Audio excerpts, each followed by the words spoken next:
Start. আজকে পড়লাম science সিম্পলস of peptic ulcer. তো পেপটিক আলসারে কি কি সাইড সিম্পটম দেখা যায়, যেমন আমরা অ্যাকর্ডিং টু পেইন যদি বলি, তো হচ্ছে পেইন উইথ হচ্ছে 5 মিনিট আফটার মিল, খাবার 5 মিনিটের মধ্যে যেহেতু ব্যথা দেখা যায় সেটা কিন্তু ইসোফেজিয়াল আলসার থাকে। আর খাবার হচ্ছে 30 মিনিটের পরে যখন ব্যথা শুরু হয় তাকে আমরা হচ্ছে গ্যাস্ট্রিক আলসারের ক্ষেত্রে দেখা যায়। আর একটা হচ্ছে ডিওডিনাল আলসারের ক্ষেত্রে পেইন দেখা যায় 2 to 3 আওয়ার্স আফটার মিল, যে খাবার 2 থেকে 3 ঘন্টা পরে কি দেখা যায়, ডিওডিনাল আলসার দেখা যায়। পেশেন্টের আরো সাইন সিম্পটম দেখা যায়, যেমন হচ্ছে অ্যানোরেক্সিয়া, নাউজিয়া, ভমিটিং, নাউজিয়া মিশিয়ে বমি বমি ভাব আসবে পেশেন্টে, কিন্তু বমি করবে না। তারপরে দেখা যাবে যেমন হেমাটাইটিস আর হচ্ছে যে কি ম্যালিনা। তো হেমাটাইটিস কাদের ক্ষেত্রে দেখা যাচ্ছে, যেমন গ্যাস্ট্রিক আলসারের ক্ষেত্রে দেখা যাচ্ছে।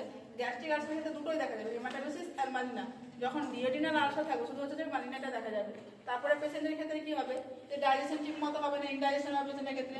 যখন ডাইজেশন হচ্ছে না তাহলে পেশেন্টের ক্ষেত্রে কি হবে, ওয়েট লস হবে। তারপরে পেশেন্টের ক্ষেত্রে ফিভার আসবে, পার্নিসিয়াস অ্যানিমিয়া হবে, যে ভিটামিন B12 এর কি হচ্ছে ডেফিসিয়েন্সি দেখা যাবে পেশেন্টের ক্ষেত্রে। এবং পেশেন্টের ক্ষেত্রে কি দেখাবে, ডিসফেজিয়া, যে যখন হচ্ছে পেশেন্ট খাবার খাবে তখন কি হচ্ছে যে কি পেশেন্টের ক্ষেত্রে ডিফিকাল্ট দেখা যাবে সবাই। আর দেখা যাবে অর্ডিনোফেজিয়া, পেশেন্টের যে পেইন হবে কখন, যখন হচ্ছে যে কি খাবারটা খাবে। এবং হচ্ছে ডায়াগনোসিস টেস্ট আমরা কি কি দেখতে পাবো পেশেন্টের ক্ষেত্রে, সিবিসি কাউন্ট করলে আমরা সেখানে WBC এর পরিমাণ বেশি পাবো, বা ইউএসজি করতে হবে, এন্ডোস্কোপি যে কনফার্মেটিভ টেস্ট যেটা বলছি ইউএসজি এন্ডোস্কোপি।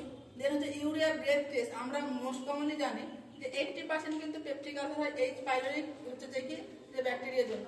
সেখানে হচ্ছে যে কি করবো আমরা, সেটা আইডেন্টিফাই করার জন্য টেস্ট করা হয়, সেটা হচ্ছে যে কি ইউরিয়া ব্রেথ টেস্ট, এটা হচ্ছে একটা স্ক্রিন টেস্ট। দেন হচ্ছে ট্রিটমেন্ট অফ পেপটিক আলসার। তো আমরা কিভাবে ট্রিটমেন্ট করবো, কোনো পেশেন্টের আলসার হয়েছে তাহলে পেশেন্টকে আমরা ফার্স্ট কি করবো, আমরা হেলথ এডুকেশন দেবো অ্যান্ড ডায়েট। দেন হচ্ছে আমরা মেডিকেল ম্যানেজমেন্ট করবো, আর হচ্ছে আমরা সার্জারি দিই। তো ফার্স্ট হচ্ছে হেলথ এডুকেশন, আমরা কি করবো পেশেন্টকে অ্যাভয়েড করতে বলবো যে গ্যাস্ট্রিক ইরিটেট পদার্থ, যেমন হচ্ছে যে কি টি, কফি, স্পাইসি ফুড, এই সমস্ত খাবার কি করবো পেশেন্টকে অ্যাভয়েড করতে বলবো। দেন হচ্ছে আমরা কি যেখানে আলসার রয়েছে তাহলে সেটা কি করবো, আমরা হিল করতে হবে সেই উন্ডটাকে। তাহলে এই উন্ড হিলিং এর জন্য আমরা কি করবো, প্রোটিনের পরিমাণটা ইনক্রিজ করবো, ভিটামিন সি এর পরিমাণটা ইনক্রিজ হতে হবে, এবং ভিটামিন B12 এর যে ডেফিসিয়েন্সি থাকে সেই ভিটামিন B12 আমরা কি করবো বেশি পরিমাণে দেবো। পেশেন্টকে আর অ্যাডভাইস করবো আমরা যে কার্বোহাইড্রেট আর লিকুইডের পরিমাণটা বাড়াতে হবে, ফ্যাট জাতীয় খাবার কি করতে হবে, কমাতে হবে। তো এই সমস্ত আমরা কি করবো, হেলথ এডুকেশন দেবো। দেন হচ্ছে যে মেডিকেশন অফ পেপটিক আলসার, আমরা পেপটিক আলসারের ক্ষেত্রে কি মেডিসিন দেবো। তো ফার্স্ট যেটা হচ্ছে PPI, protein pump inhibitors, action কি করে, এটা কি করে ACL সিক্রেশনটাকে ডিক্রিজ করে দেয়। তো এর যে এক্সাম্পলগুলো হচ্ছে যে প্যান্টাপ্রাজল, ওমেপ্রাজল, ল্যান্সোপ্রাজল, এগুলো হচ্ছে যে কি হচ্ছে PPI হচ্ছে যে কি এক্সাম্পল। তো আমরা যখন এই সমস্ত গ্রুপের মেডিসিন দেবো তখন আমরা কখন দেবো, বেস্ট টাইম যেটা হচ্ছে যে 30 মিনিটস বিফোর মিল, যে খাবার 30 মিনিট আগে আমরা দেবো। আর যদি ওডি কোনো হচ্ছে যে ফলো আপে থাকে এবং ওডি যদি অ্যাডভাইস থাকে সেখানে আমরা আর্লি মর্নিং আমরা পেশেন্টকে দেবো। এটা কোন গ্রুপে দিচ্ছি, PPI গ্রুপে। দেন হচ্ছে H2 ব্লকার, এখানেও কি করে যে HCl সিক্রেশনটা কি করে ডিক্রিজ করে।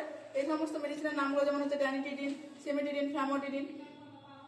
যেখানে সেমেটিডিন মেডিসিনটা আছে এখানে মোস্ট কমন সাইড এফেক্ট দেখা যায় পেশেন্টের ক্ষেত্রে, যে কনফিউশন হয়, তারপরে আদার সাইন সিম্পটম দেখা যায়, যেমন হচ্ছে হাইপোটেনশন, অ্যারিথমিয়া, এই সমস্ত হচ্ছে সাইড এফেক্ট হয় দেখা যায়। দেন হচ্ছে H2 ব্লকারের বেস্ট টাইম আমরা কখন বলবো, first bite of meal first priority দেবো। যদি সেকেন্ড না হয় সেকেন্ড প্রায়োরিটি কি দেবো, 30 মিনিট বিফোর মিল সেকেন্ড প্রায়োরিটি দেবো। আর যদি পেশেন্টের ফলো আপে থাকে, ওডি যদি অ্যাডভাইস থাকে, তাহলে আমরা সবসময় কি করবো, অলওয়েজ গিভেন HS টাইম, মানে হচ্ছে অ্যাট বেড টাইম আমরা কি করবো এই মেডিসিনটা এই সমস্ত গ্রুপের মেডিসিনগুলোকে দেবো। তো এটা গেল হচ্ছে H2 ব্লকার্স গ্রুপ। দেন হচ্ছে অ্যান্টাসিড। তো অ্যান্টাসিড কি করে, এখানে যে ACL সিক্রেশন যে pH থাকে সেটা কি করে নিউট্রালাইজ করে দেবে। তো এটা আমরা কখন দেবো, অবশ্যই খাবার পরে দেবো। এখানে এক্সাম্পল দিয়েছি যেমন হচ্ছে অ্যালুমিনিয়াম হাইড্রোক্সাইড। তো aluminium hydroxide most common side effect কি থাকছে, কনস্টিপেশন। তো এটা আমরা কোন পেশেন্টের ক্ষেত্রে ইউজ করি, যেহেতু এর সাইড এফেক্ট কনস্টিপেশন, তাহলে ডায়রিয়া পেশেন্টকে আমরা কি করতে পারি, যে অ্যালুমিনিয়াম হাইড্রোক্সাইড মেডিসিনটা আমরা দিতে পারি। দেন হচ্ছে অ্যান্টাসিড আর কি হচ্ছে ম্যাগনেসিয়াম হচ্ছে হাইড্রোক্সাইড। তো ম্যাগনেসিয়াম হাইড্রোক্সাইডে কি হচ্ছে, এর মোস্ট কমন সাইড এফেক্ট দেখা যায় যেটা ডায়রিয়া। এবার দেখা গেলো পেশেন্টের ক্ষেত্রে কি হচ্ছে, যে ডায়রিয়া রয়েছে, তাহলে আমরা তখন কি করছি, সাইড এফেক্ট কি হচ্ছে যে ডায়রিয়া হচ্ছে, তাহলে আমরা যখন পেশেন্টের ক্ষেত্রে কনস্টিপেশন হচ্ছে তখন আমরা কি করবো, এই মেডিসিনটা দিতে পারবো, ম্যাগনেসিয়াম হাইড্রোক্সাইড। আছে।